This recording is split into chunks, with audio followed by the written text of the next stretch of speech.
Lectio Divina. Lectio Divina. Lectio Divina, une émission pour méditer, prier et vivre la parole de Dieu au quotidien. Lectio Divina. Lectio Divina.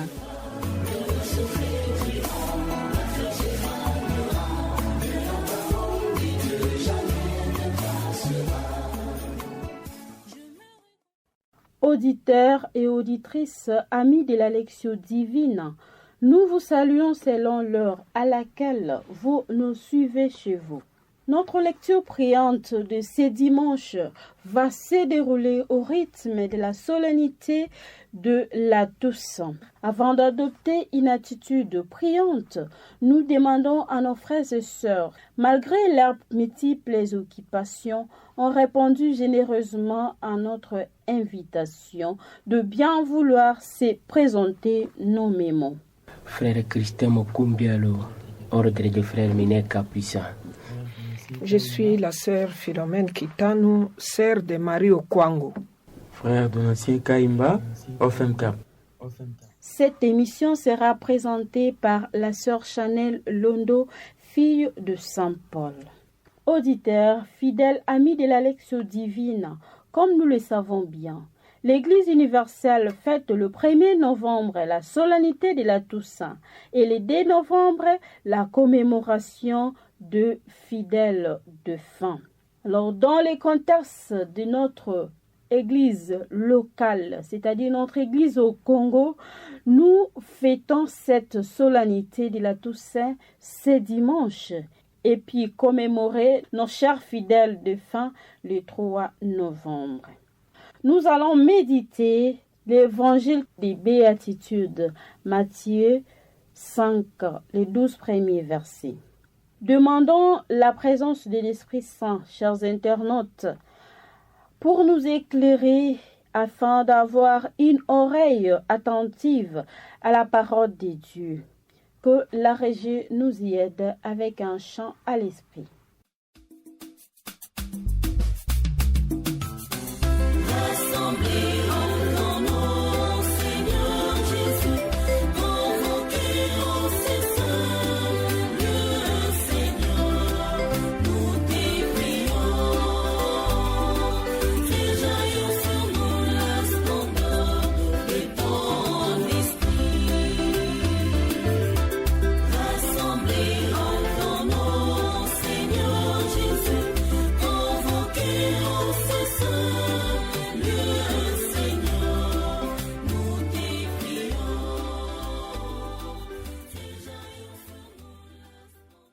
Passons maintenant à la première étape de la Lectio Divina, Lectio, c'est-à-dire lecture. Demandons-nous à l'un des participants de nous faire la lecture pour la première fois. Elle est faite posément pour nous faciliter la meilleure compréhension. Évangile de Jésus-Christ selon saint Matthieu. En ces temps-là, voyant les foules, Jésus gravit la montagne. Il s'assit et ses disciples s'approchèrent de lui. Alors, ouvrant la bouche, il leur enseigna. Il disait, « Heureux les pauvres de cœur, car le royaume des cieux est à eux. Heureux ceux qui pleurent, car ils seront consolés. Heureux les doux, car ils recevront la terre en héritage. Heureux ceux qui ont faim et soif de la justice, car ils seront rassasiés. Heureux les miséricordieux, car ils obtiendront miséricorde. Heureux les cœurs purs, car ils verront Dieu. Heureux les artisans de paix, car ils seront appelés fils de Dieu. Heureux ceux qui sont persécutés pour la justice, car le royaume des cieux est à eux. Heureux êtes-vous si l'on vous insulte, si l'on vous persécute, et si l'on dit faussement toutes sortes de mal contre vous à cause de moi. Réjouissez-vous, soyez dans l'allégresse, car votre récompense est grande dans les cieux. Acclamons la parole de Dieu. Louange à toi, Seigneur Jésus. Tout de suite après cette lecture, nous prendrons un temps de silence pour méditer et intérioriser cette parole, pendant que la régie, elle, nous accompagne avec une douce musique.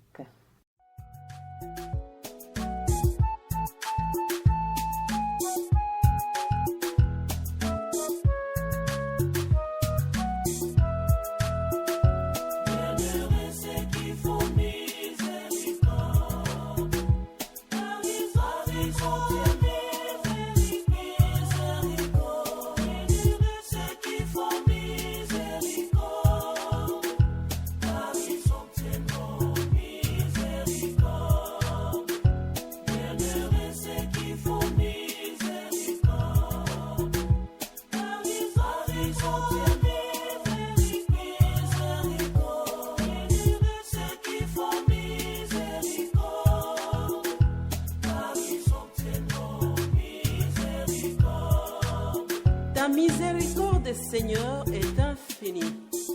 Pour moi qui suis ta sémence, tu me donnes une nouvelle grâce pour recommencer avec toi. Auditeurs, auditrices, chers internautes, après avoir savouré la parole de Dieu, nous sommes sûrs qu'elle nous a donné un message.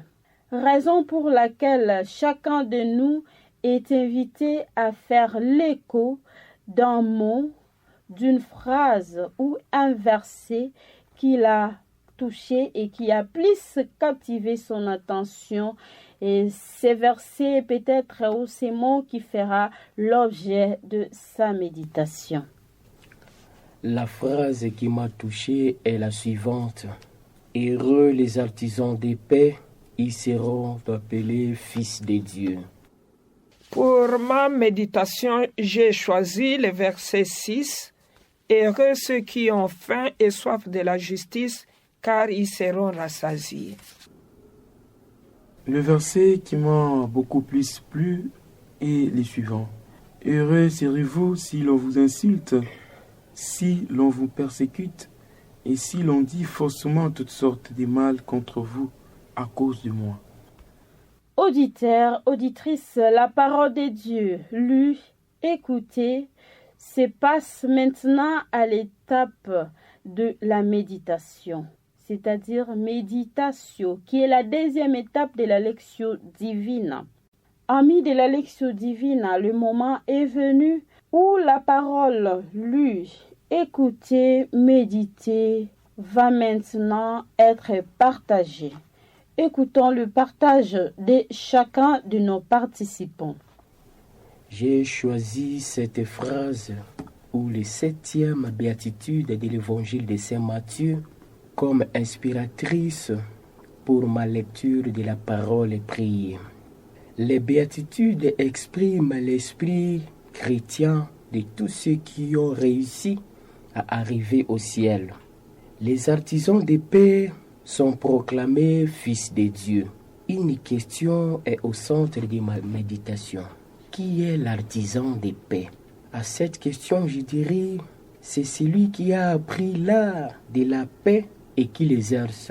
La paix est à rechercher toujours et à tout moment, surtout dans notre monde qui est déchiré par la guerre.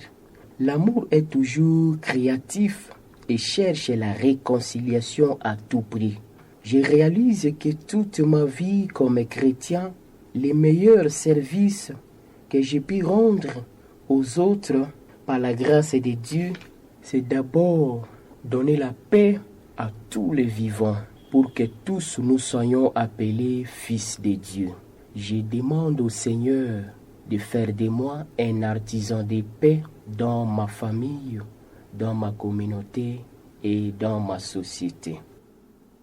En ce 31e dimanche du temps ordinaire l'année C, l'Église nous propose les textes du sermon sur la montagne à l'occasion de la Toussaint pour nous montrer la grandeur du vrai bonheur qui sort des paroles prononcées par le Christ dans des contextes variés. Le Christ propose à la communauté juive et à nous aujourd'hui une nouvelle loi.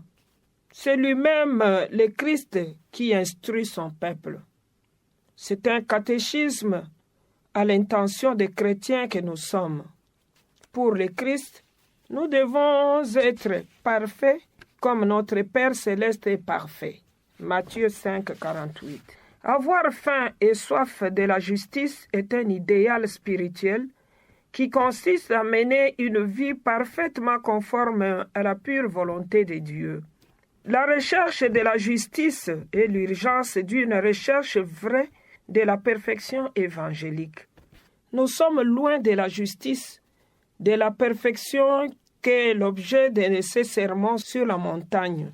Jésus nous demande de pratiquer la vraie charité fraternelle.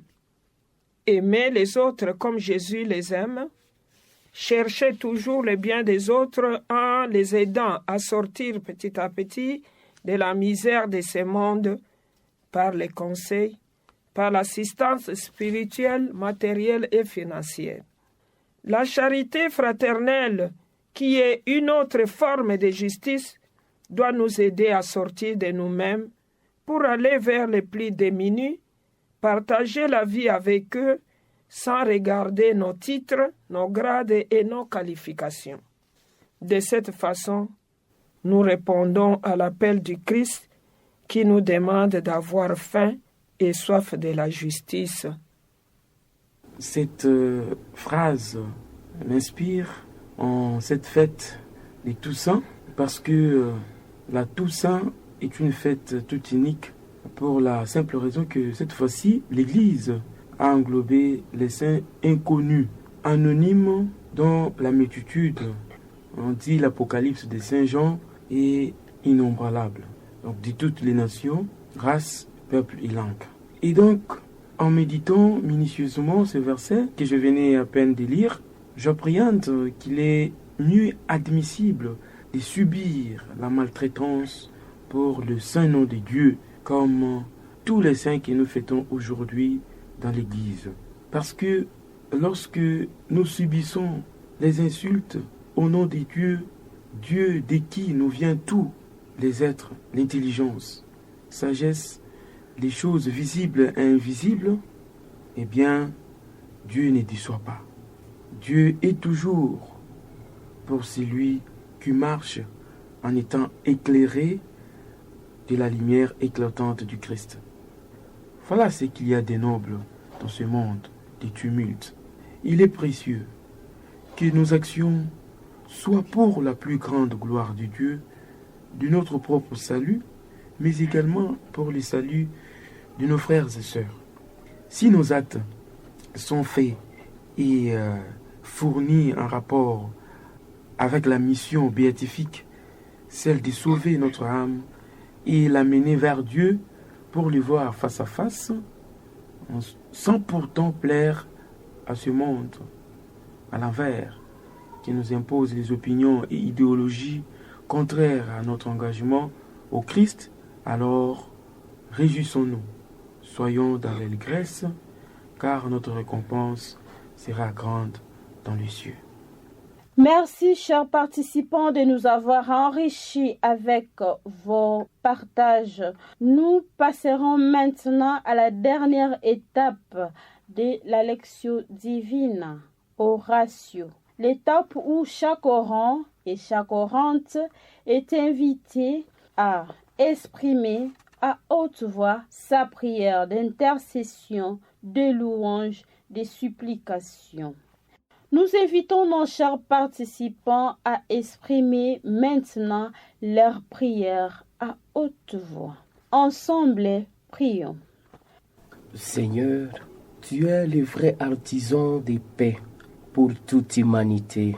Comme chrétien, aide-moi à vivre parmi mes frères et sœurs comme un artisan de paix, de réconciliation dans ma communauté, dans ma famille et dans ma société. Amen. Seigneur, cette matière sur la justice m'interpelle. Aide-moi à pratiquer la justice dans mon milieu de vie que je sois la personne qui évite la division, le tribalisme sous toutes ses formes, que je cherche à unir les autres par les témoignages de ma vie. Je prie pour la justice de notre pays, pour que la richesse soit distribuée équitablement, pour que chaque Congolais se retrouve dans cette répartition des biens de ces pays. Merci Seigneur de nous aider pour que notre pays puisse pratiquer la justice distributive comme tu nous le demandes. Amen. Prions, Père infiniment bon et aimable, accorde-nous d'accomplir nos actes et non à la manière mondaine, plutôt que nos actions soient purement reflets d'un avant-goût du ciel. Apprends-nous à te rester fidèles tout au long de notre parcours terrestre, afin que le jour de notre mort, tu nous appelles à toi, avec tous les saints, puissons chanter l'immensité de ton nom. Amen. Le pape François d'heureuse mémoire nous disait, je cite, « La sainteté est un don et un chemin. Les saints ne sont pas des héros, mais des personnes comme nous. Et c'est dont nous avons reçu au moment de notre baptême. Si nous laissons grandir cette sainteté, elle peut changer notre vie. Nous sommes tous appelés à la sainteté sans exception. C'est avec cette petite réflexion que nous clôturons notre mission de ce dimanche de la solennité de la Toussaint. Nous vous souhaitons une bonne fête au sein de vos paroisses, vos familles et vos communautés religieuses. Soyez de saints et de saintes vivants. Une émission présentée par la sœur Chanel Londo, fille de Saint Paul, avec la participation des personnes consacrées. Merci de nous avoir suivis. Au revoir et à la prochaine.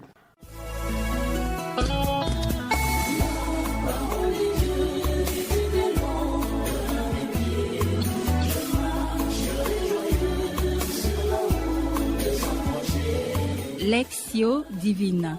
Lectio Divina. Lectio Divina, une émission pour méditer, prier et vivre la parole de Dieu au quotidien. Lectio Divina. Lectio Divina.